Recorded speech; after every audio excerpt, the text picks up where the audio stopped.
Magandang araw.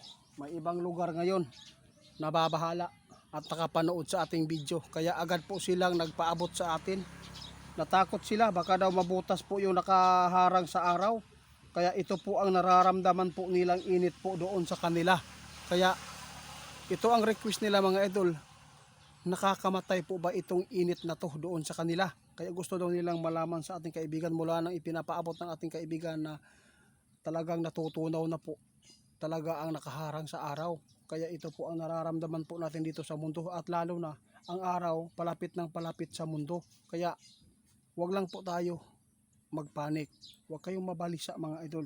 Kung ano man po ang ipapasya po sa atin ng Panginoon, wala tayong magagawa. Ang importante gawin po natin ang ikakabuti sa ating katawan at ikakabuti po ng ating pamilya. Kaibigan, mag-Ginoo ko kaibigan, nababahala sila mula na napanood nila yung ipinapaabot po yung video na ang araw ay talagang sira na at sobrang nipis na po. Natakot sila, baka daw mabutas ang harang nito.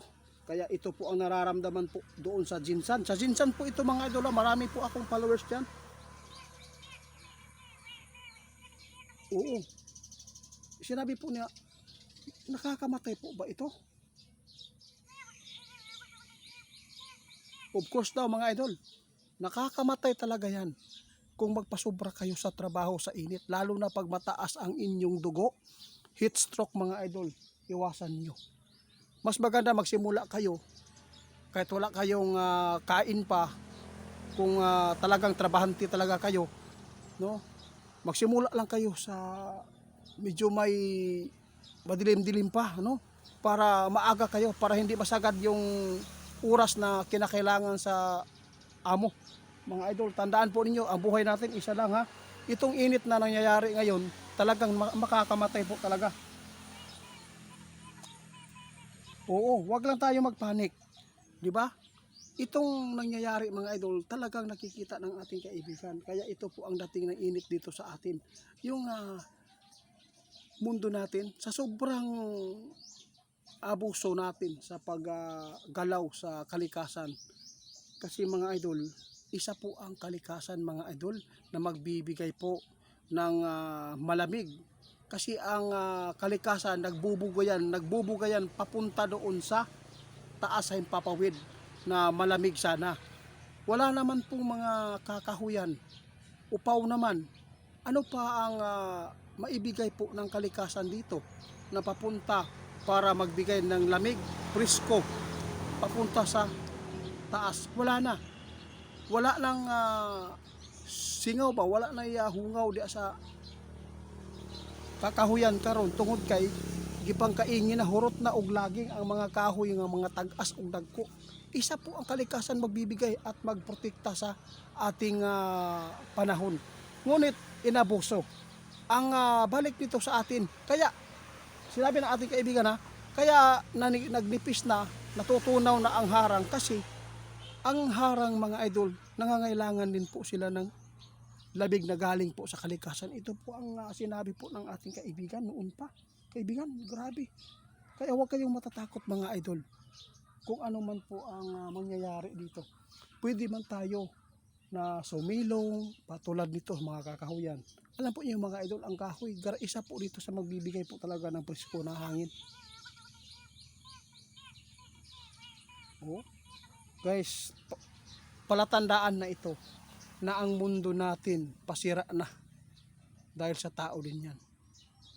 Noong natatandaan ko, bata pa ako noon, marami pang mga gubat, no? Talagang malamig pa talaga ang dating ng init noon dahil sa sobrang dami pa ng mga kahoy ng mga malalaki at gubat na hindi po nilalagers ang kahoy ng mga sakim. Sobrang ganda ang dating ng init. Kahit pa magbilad ka dyan ng alas 11 noon, talagang parang alas 7 lang po ang dating na po ng init. Pero ngayon, alas 7 pa lang mga idol.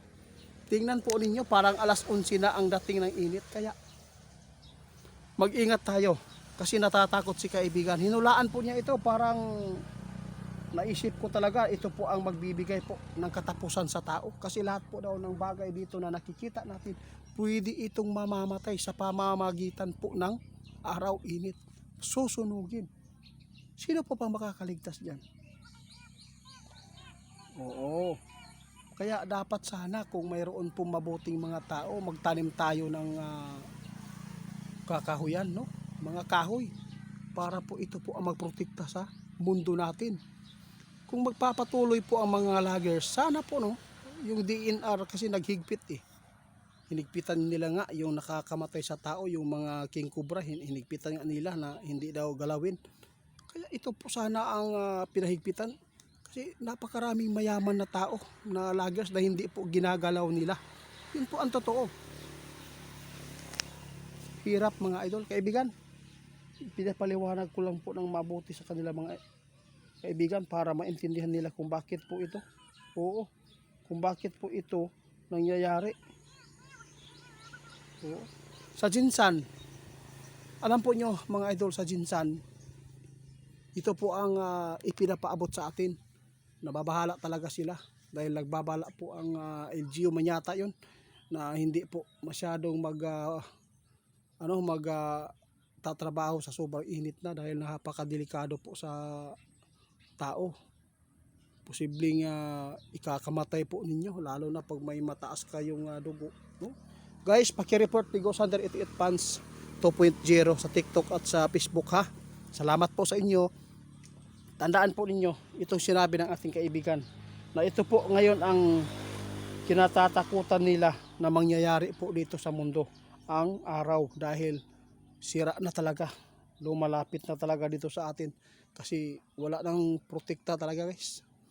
Kasi tingnan po ninyo ang gubat noon, makikita ninyo na bumubugas siya na parang clouds mga idol. Yung binuga po niya mga idol, nanggagaling yan sa gubat. Tapos ang lamig yan, aakyat sa taas. Yun po ang magbibigay po ng lamig doon sa harang ng araw. Kaya nababalance pa nun. Ngayon hindi na, wala nang